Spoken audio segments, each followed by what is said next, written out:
자, 오늘 뭐 어떤 이야기를 어떤 데를 소개할 건가요, 우리가? 네, 오늘 11월 말이지만 네. 여전히 또 다양한 기업에서 채용을 하고 있잖아요. 오늘은 그중에서도 코레일 관광 개발인데 또 코레일과는 다른 곳이죠? 네, 맞습니다. 여러분들이 조금 헷갈리실 수 있는데 오랜만에 제가 코레일 관광개발의 CEO 메시지를 들고 왔으니까 어떠한 기업인지 같이 한번 살펴보도록 하겠습니다. 자, 코레일 관광개발은 철도 인프라를 중심으로 해서요. 관광 레저, 그 다음에 어딘가에 가면 무엇인가 놀 그런 즐길 거리가 필요하겠죠.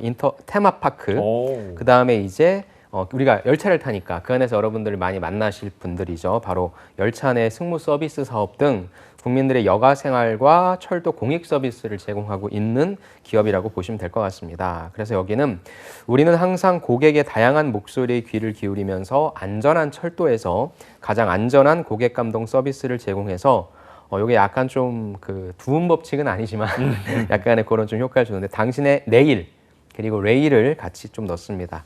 내일의 행복을 더합니다라는 슬로건에 맞게 고객 감동을 실현하는 기업이 되고자 합니다.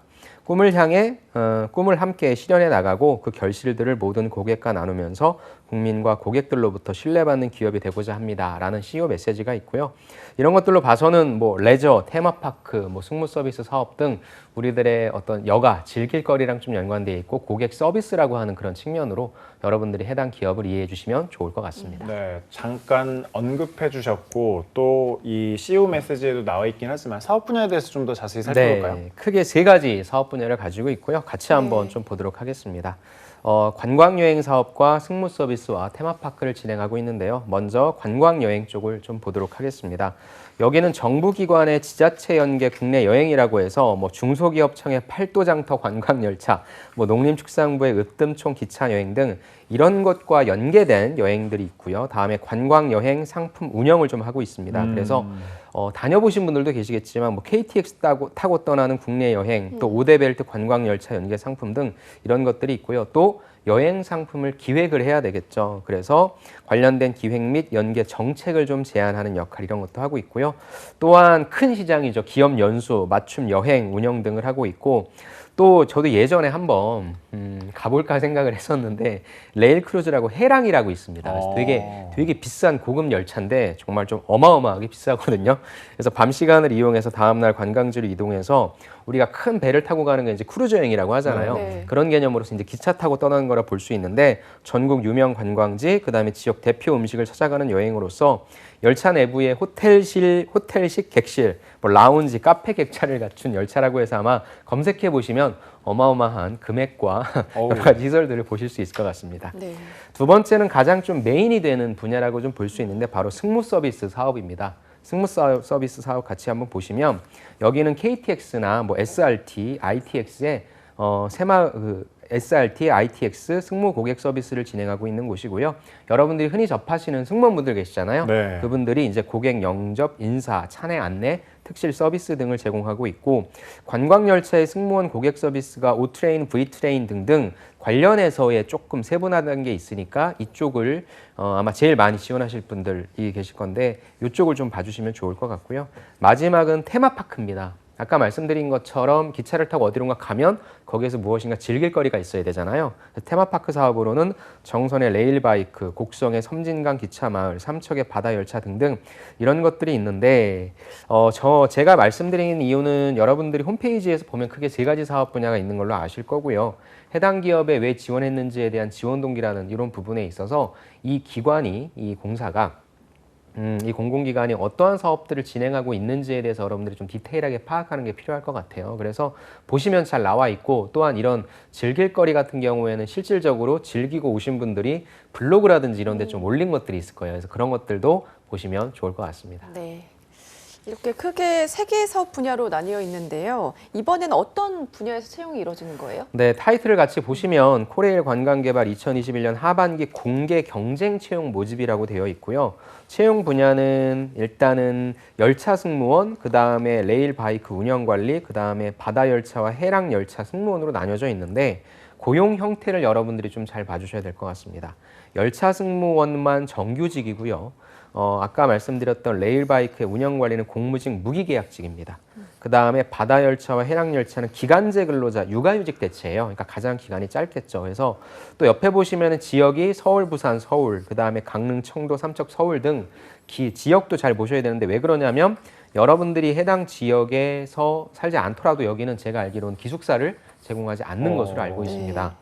근데 옆에 있는 또 수행 업무를 보시면 일단 열차 승무원은 뭐 일반적으로 다 아는 것들이고요. 그다음에 운영 관리와 또 밑에 있는 바다 열차와 해양 열차 승무원도 수행 업무가 나와 있긴 한데 이게 사실 그 무기계약직과 육아휴직 대체 쪽은 많이 뽑질 않거든요. 그래서 제가 봤을 경우에는 여러분들 여기 지원하시는 분들은 다 열차 승무원을 아마 타겟팅하고 지원하실 텐데 이제 그런 문제는 내가 KTX를 지원할 거냐 아니면 이제 SRT를 지원할 거냐라는 부분인데 인원을 보면 KTX가 좀 많죠. 그래서 네. 이거는 뭐 어디가 좋다 안 좋다라기보다는 여러분들이 좀 전략적으로 지원해 주시는 그런 부분들이 좀 필요할 것 같습니다. 네. 네. 저희가 열차 승무원 채용 공고는 어쨌든 처음 전해드리는데 네. 근로 조건에 대해서 좀 자세히 말씀해 주세요. 예, 그래서 여기가 좀 공고를 보니까 그래도 어떤 조건인지가 좀 자세히 나와 있어서 여러분들과 좀 보고 싶은데요. 열차 승무원의 연봉 수준을 보면은 KTX가 SRT보다는 약 100만 원 가량, 한 90만 원에서 100만 원 가량 조금 더 높은 걸로 나와 연봉이죠? 있습니다. 예, 네. 그래서 연봉이 2,880과 2,790. 이 되어 있으니까 KTX가 조금 더 주네요. 그래서 근무 형태는 교본 근무라고 해서 교대 근무가 될 것 같고요. 그 다음에 이제 테마파크와 바다열차가 이제 2,500으로 되어 있고 해양열차가 좀 많이 주네요. 3,000 제일 많이 주는데 정규직을 노리시는 분들은 당연히 KTX나 SRT 열차 승무원을 노리셔야 될 것 같고 내가 주어져 있는 시간 내에 좀 짧게 하고 나가겠다라고 하시는 분들은 해양열차 이쪽이 조금 괜찮을 것 같습니다. 네. 그 다음에 법정 재수당이나 뭐 성과급, 복지 포인트, 퇴직금은 별도고요. 4대 보험 가입된다라고 하니까 사실 뭐 굉장히 많은 연봉을 주는 곳은 아닙니다. 네. 네, 그렇죠. 그래서 이제 이쪽을 노리시는 분들은 아무래도 제 주위에 계신 분들도 승무원을 준비하셨던 분들. 근데 이제 그분들이 지금 채용이 많아지지가 않다 보니까 나뉘는 것 같아요. 이쪽 네. 열차 쪽으로 지원해 주시는 분들도 계실 것 같고, 그다음에 아니면 이제 판매 서비스 영업 쪽 지원하시는 분 계실 것 같은데, 여러분들이 정규직이기 때문에 전 좋은 것 같아요. 다니셔도 좋을 것 같고, 나중에 내가 여객 승무원으로 그 비행기 쪽으로 지원하실 때에도 괜찮은 경험이니까 아마 그분들끼리 아마 경쟁이 좀 되지 않을까 그런 생각을 좀 해봅니다. 네, 이게 코레일 자회사인 만큼 코레일 관광 개발도 공기업이니까 당연히 블라인드 채용으로 이루어지나요? 네네, 맞습니다. 공공기관이기 때문에 당연히 블라인드 채용인데 네. 기업마다 성격이 좀 다르거든요. 그래서 무엇을 블라인드 하는지 체크하셔야 되고요. 같이 보시면 여기는 보니까 첫 번째 출신 지역, 그다음에 두 번째 가족관계, 그다음에 세 번째 학력, 학교까지 쓰면 안 되죠. 네 번째 성별, 생년월일, 그다음에 사진, 혼인 여부, 그다음에 재산, 키, 체중 등 신체적 조건 쓰면 안 되고요. 제일 중요한 게 이제 기업명이거든요. 기업명을 어떤 곳은 밝히라고 하고 어떤 곳은 밝히지 말라고 하는데 여기서는 기업명은 블라인드 사항은 아닙니다. 하지만 학력과 출신지 등 유추 가능한 정보는 블라인드 표시하라고 되어 있는데 기업명은 여러분들의 학력이나 출신지로 나타낼 수가 없잖아요. 그래서 이건 좀 분리된 내용인 것 같아서 네. 기업명을 밝히고 싶으신 분들은 좀 밝혀도 괜찮을 것 같습니다. 그렇군요. 채용 절차에 대해서 한번 알아보죠. 채용 절차는 공공기관이긴 한데 여러분들이 좀 싫어하시는 NCS 필기는 없습니다. 네, 그래서 그게 좀 많이 네. 지원하실 것 같은데 일단 1차는 서류 전형으로서 근데 많이 떨어뜨립니다. 3배수밖에 선발을 안 합니다. 그래서 교육 10점, 경력 또는 경험 기술서 10점, 그 다음에 자기소개서. 네. 내일 아마 자기소개서가 제가 하죠. 죄송합니다. 자기소개서가 50점으로 제일 많이 들어가고 있고요. 직무수행 계획서가 30점 들어갑니다. 그래서 여기서 여러분들이 조금 조심하셔야 될 거는 아까 우리 박승형 아나운서가 저한테 말씀해 주셨는데 여기 코레일이 아니에요. 코레일이 아니라 코레일 관광개발이니까 여러분들이 기업 명에 좀 신경 써주셔서 실수하시면 큰일 납니다. 그렇게 해서 서류 전형을 진행하고요. 그 다음에 바로 면접 전형으로 갑니다. 면접 전형으로 가서 NCS 기반 구조화 면접이라고 하는데 면접 질문이 그렇게 어렵지는 않습니다. 그래서 일단 이 기업을 뚫기 위해서는 1차 서류 전형을 좀 잘 뚫으셔야 되고 그중에서도 자기소개서를 가장 잘 공략해 주셔야 될 것 같다. 그 말씀을 좀 드리고 싶습니다. 이 우대상이나 가산점은 있을까요?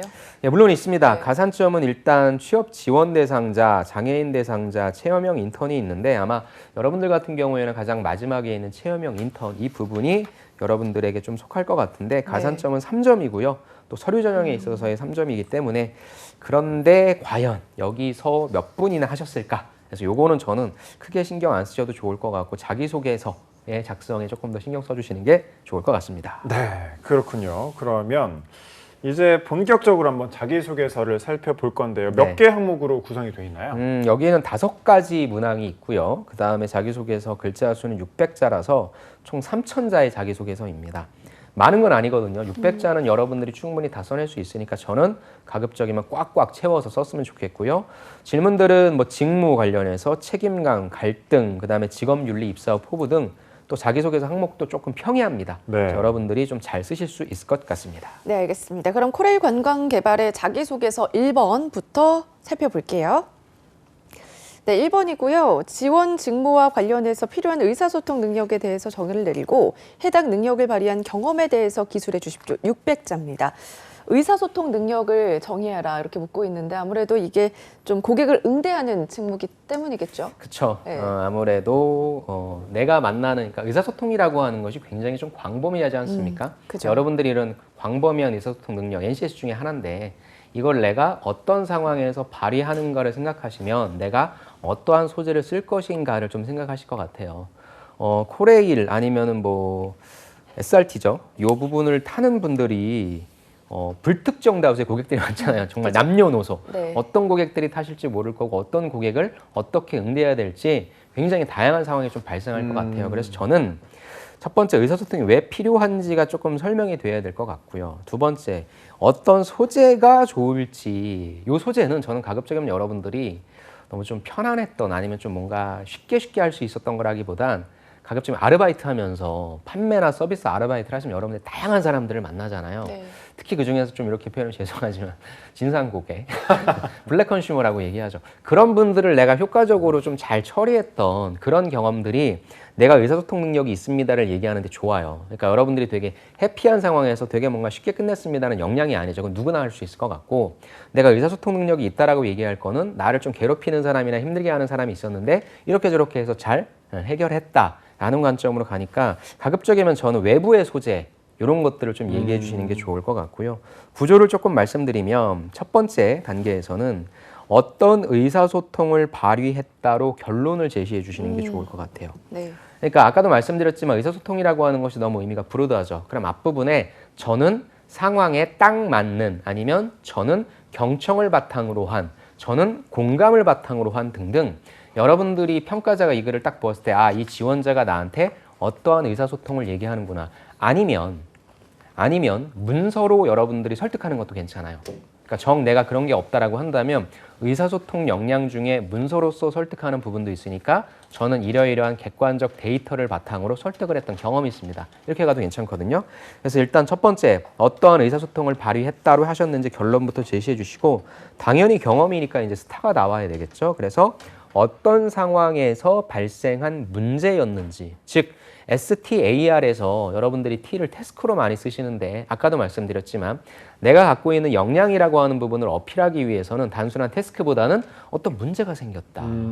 이렇게 해서 저는 T를 트러블로 좀 정의했으면 좋겠습니다. 그래서 내가 어디 아르바이트에서 근무를 하는데 갑작스럽게 손님이 나한테 와서 무엇인가 컴플레인을 했다라든지 이렇게 어떤 상황에서 발생한 문제였는지 설명해 주시고요. 그 다음에 제일 많이 써야 될 게 무엇이겠습니까? 바로 여러분들의 액션이죠. 어떻게 해결했는지에 대한 액션이 나와줘야 될 것 같고 이 600자라고 하는 항목에서 여러분들이 제일 많이 써주셔야 되는 것이 스텝 3 액션이죠. 그래서 한 2문장에서 3문장 정도는 구체적으로 써주시면 좋을 것 같고 이를 통해 마지막 리절트죠. 어떠한 가급적이면 좋은 결과가 좋겠죠. 좋은 결과가 나왔고요. 이를 통해서 무엇을 배우게 되었다. 이렇게 좀 써주시면 좋을 것 같습니다. 네. 그렇군요. 자, 그럼 바로 이어서 2번 항목으로 넘어가 보도록 하죠.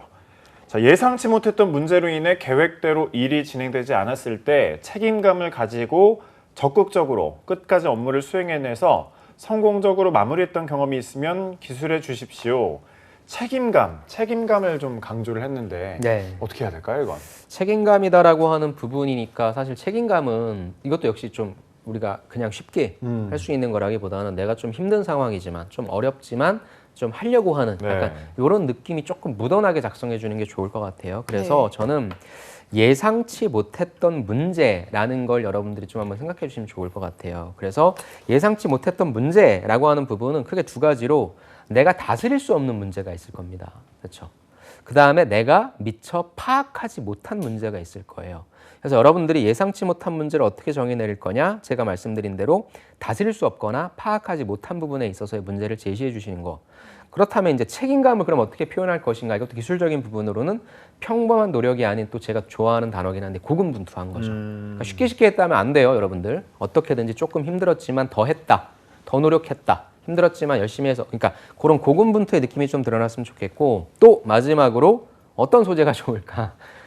외부의 소재가 좋을 것 같습니다. 제가 말씀드린 외부의 소재는 학교를 벗어난 외부의 소재. 아까 말씀드렸던 아르바이트처럼 이것도 조금 그런 소재가 좋을 것 같아요. 네. 그래서 어떤 구조로 작성할지 말씀드리면 첫 번째, 일단 역시 어떠한 책임감을 발휘했는지에 대한 결론을 제시해 주시는 게 좋을 것 같아요. 책임감도 불어다잖아요. 앞에다 무엇인가 좀 붙여주자는 거죠. 두 번째, 역시 마찬가지입니다. 어떤 상황에서 발생한 문제인지 대신에 이 문제가 아까 말씀드렸듯이 내가 다스릴 수 없는 문제인지 내가 파악하지 못한 문제인지 빨리 얘기해 줘야 되겠죠. 그래서 이를 해결하기 위해 나는 다스릴 수 없는 부분을 최대한 내가 메꿀 수 있을 만큼 최대한 어떻게 메꿨는지 아니면 내가 파악하지 못한 이유는 무엇이었고 이를 빨리 해결하기 위해 어떻게 했는지 등등에 대한 액션을 구체적으로 서술해 주시고 역시 마지막은 결과와 이를 통해 배운 점을 제시해 주시면 좋을 것 같습니다. 네. 자기소개서 이번에는 3번 항목 한번 살펴볼게요. 네, 3번이고요.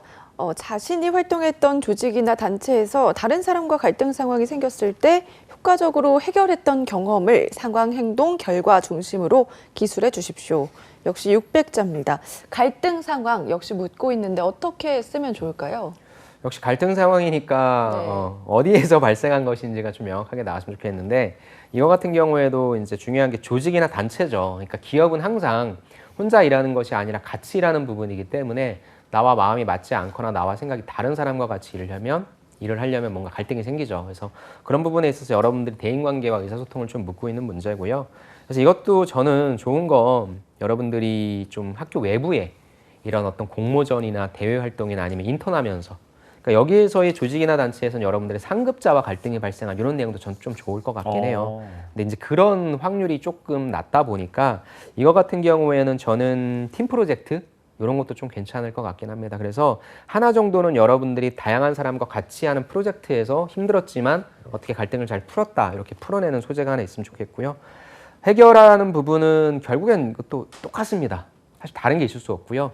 어떻게 문제가 왜 발생했는지에 대한 경청을 좀 먼저 할 거고요. 그다음 여러분들이 공감하면서 의사소통하면서 우리가 오해했구나. 아, 너의 뜻이 이거였구나. 라고 해서 사실 이 소재는 특별히 쓸 수가 없어요. 그래서 좀 일반적인 소재를 작성해 주시면 좋고 구조를 말씀드리면 첫 번째는 역시 무엇을 통해 갈등을 해결했는지에 대한 결론 제시. 저는 이런 갈등이 발생했을 때 이러한 방식으로 풉니다라고 하는 결론을 제시해 주시고요. 두 번째는 역시 어느 상황에서 발생한 문제인지를 말씀해 주시고 세 번째는 이를 해결하기 위한 노력이죠. 근데 이 노력은 여러분들이 갈등이 발생했는데 바로 해결할 수 없으니까 첫째는 아까 말씀드린 것처럼 다 같이 이야기하는 시간을 가졌다. 둘째는 다 같이 경청했다. 셋째는 그래서 우리가 서로 오해를 풀고 다시 재정비했다 등등 그렇게 좀 단계별로 하나씩 제시해 주시는 게 좀 필요할 것 같고요. 마지막에 결과와 이를 통해 무엇을 좀 배울 수 있었다라고 해서 저는 이 문항은 좀 중요할 것 같아요. 그래서 요거 같은 경우에는 여러분들이 미리 써놓은 것들도 있으실 테니까 그런 관점에서 한번 체크해 주시고 작성해 주시면 좋을 것 같습니다. 네. 자, 바로 4번으로 넘어가 보도록 하죠. 자, 코레일 관광개발 주식회사 직원으로 지켜야 하는 중요한 직업윤리는 무엇인지와 그렇게 생각하는 이유에 대해서 본인의 경험이나 가치관을 중심으로 기술해 주십시오. 직업윤리를 경험, 가치관하고 연결해서 기술을 해야 되는 거잖아요. 어떻게 작성할까요, 이건? 이거 같은 경우에 이제 코레일 관광 개발에 관련된 그 해당 기업에 관련된 내용으로도 볼 수 있고요. 그 다음에 공공기관이 항상 물어보는 게 직업윤리라고 하는 직업기초 능력인데 사실 직업윤리라고 하는 부분도 굉장히 많이 세분화되어 있기 때문에 저는 여기서 여러분들이 무엇인가 하나 선택하는 지혜가 좀 필요하다고 생각합니다. 그러면은 진짜 여러분들이 가지고 계신 직업윤리라고 하는 부분을 말씀해 주셔도 좋은데 이런 때는 이제 홈페이지를 보는 거죠.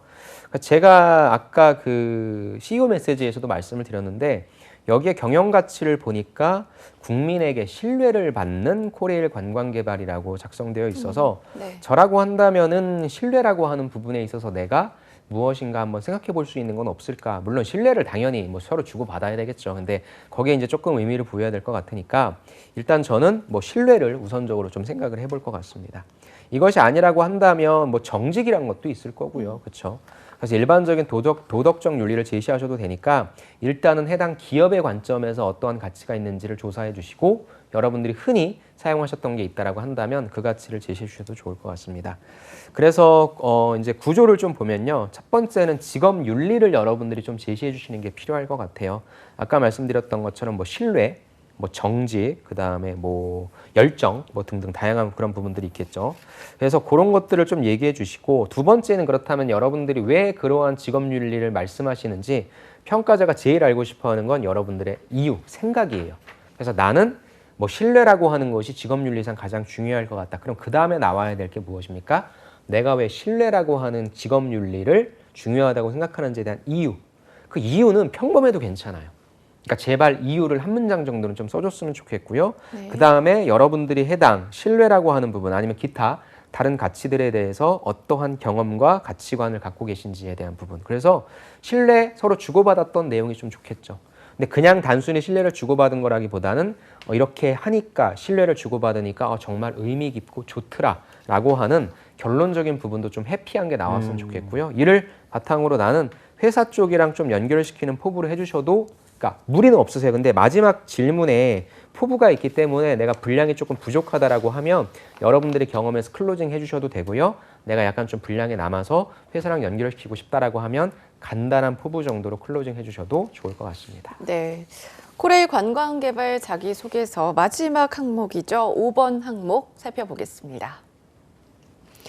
네, 5번 코레일 관광개발에 입사하기 위해서 노력한 점과 입사 후 포부에 대해서 기술해 주십시오. 역시 600자입니다. 포부를 이제 마지막에 물어보네요. 네. 어떻게 쓰면 좋을까요? 사실 어떻게 보면 제일 먼저 나와야 되는 항목이 네. 제일 마지막에 나온 것 같아요. 왜냐하면 내가 앞서서 한 1번부터 4번까지는 신나게 나의 경험을 얘기했는데 마지막 5번에 이 직무를 하기 위해서 어떻게 노력했냐. 그래서 여러분들 약간 좀 당황하실 수 있는데 이 질문을 보시면 어떻게 쓰시면 좋은지 저는 일단 5번은 디테일하게 쓰긴 힘들어요. 그래서 저는 두 가지 전략이 있긴 한데 일단 제일 많이 말씀드리고 싶은 거는 여러분들이 어떠한 지식과 경험을 갖고 계신지. 근데 사실 승무원이라고 본다면 지식이라고 하는 부분보다는 경험이 좀 많으실 것 같습니다. 그래서 앞서 말씀드렸던 네 가지, 앞서 작성했던 네 가지 경험을 그냥 정리하는 차원으로 여러분들이 저는 이러이러한 경험들을 바탕으로 했습니다라고 해서 평가자분이 딱 보셨을 때 이 지원자가 무엇을 했구나라고 파악할 수 있는 구조화된 내용으로 그럼 써주시면 좋을 것 같고요. 두 번째 포부는 제가 어떻게 쓸까, 어떻게 쓰는 것이 좋을까 한번 또 고민을 해봤는데 코레일 관광개발의 경영가치 체계도를 보시면 경영가치 체계도에 이제 경영 방침이라고 하는 것이 가장 상위에 있고요. 그 다음에 경영 목표가 있고 전략 방향이 있는데 여러분들이 지원하시는 쪽은 아무래도 철도 서비스잖아요. 그럼 두 번째 줄에 두 번째 칸에서 철도 서비스 넘버 원이란 말이죠. 네. 그러면 내가 이거를 하게 되면 어떻게 될 것인가라고 봤을 때에 저는 밑에 있는 사회적 가치 기반의 경영체계 혁신 뭐 이런 것도 좋고 아니면 윗단에 있는 사회적 가치 경영 이런 것도 좋은데 저는 내가 이렇게 열심히 서비스를 잘해서 다른 쪽에 있는 매출액 1000억 달성하는데 기업 왜? 내가 서비스를 잘하면 사람들 우리 서비스를 이용할 거니까. 그래서 너무 좀 광범위한 포부라기보다는 여기에 나와 있는 경영가치 체계도에 있는 이런 단어, 키워드들을 좀 활용해서 내가 어느 쪽에 기여하는 사람 되고 싶다. 전 그래서 철도 서비스를 잘 제공해서 옆에 있는 매출액 1000억 달성하는데 가장 핵심적인 인재가 되겠다. 여러분들이 서비스를 잘해야 고객들이 이용해서 매출이 늘어나잖아요. 이거는 좀 상관관계가 있을 것 같아서 너무 추상적인 얘기라기보다는 아예 면접관, 평가자 눈에 딱 들어오게 숫자로 제시해 주시는 이런 부분도 좀 좋을 것 같아요. 그래서 구조를 좀 말씀드리면은 첫 번째, 직무 수행을 위한 노력을 말씀해 주시는데 아까 말씀드린 것처럼 하나를 디테일하게 작성한다라기보다는 내가 해당 직무를 수행하기 위해 몇 가지를 좀 했다라고 하는 몇 가지 준비했다라고 하는 내용을 좀 구조적으로 풀어주시면 좋고요. 그래서 지식적인 면이나 경험적인 면이나 여러분들이 갖고 계신 거 풀어주시고 마지막에는 이를 바탕으로 아까 말씀드렸던 뭐 매출액 1,000억 달성하는 데 핵심적인 인재가 되겠다 등등 이러한 구체적인 포부를 좀 제시해 주시면 좋을 것 같습니다. 여기 표 보니까 경영가치 체계도 보니까 소통, 화합, 경영 그 밑에 경영 목표 부문에 무분규, 무파업이라고 써 있는데 네. 이러면 포부 쪽에 네. 저는 들어가서 절대 파업 안 할 거예요. 이런 것도 좀 괜찮을까요? 먹힐까요? 그러니까 사람은 이제 본인이 관심 있는 게 눈에 보이겠죠. 그래서 아예 그런 것들을 언급해주지 않는 게 그러니까 실제 그렇다 할지라도 그러니까 질문이 네. 들어오지 되게 좋은 질문인데요. 네. 뭐 노조라든지 이런 것들은 약간 평가자 입장에서는 조금 평가하는데 좀 걱정 아닌 걱정 나쁘다는 건 아닙니다. 근데 그런 우려가 있으니까 그런 것들은 질문이 들어오지 않는 이상은 저는 내가 먼저 오픈하실 필요는 좀 없을 것 같다고 저는 개인적으로 생각합니다. 네. 네. 자 마지막으로 코레일 관광개발 면접 전형을 위한 또 팁도 주신다고요? 이 부분은 아까 말씀드렸지만 여기 면접이 그렇게 어렵진 않아요. 뭐 NCS 구조화된 네. 면접이라고 하는데 여러분들이 평범하게 들으실 수 있는 질문 형태니까 제가 후기 하나 가지고 왔거든요. 그래서 이분 같은 경우에는 코레일 관광개발 본사에서 면접을 보셨다고 하고요. 면접은 다대다로 들어가셔서 보셨다고 합니다. 첫 번째, 1분 자기소개를 좀 해달라라고 해서 여러분들이 준비하신 1분 자기소개 잘 해주시면 좋을 것 같고요.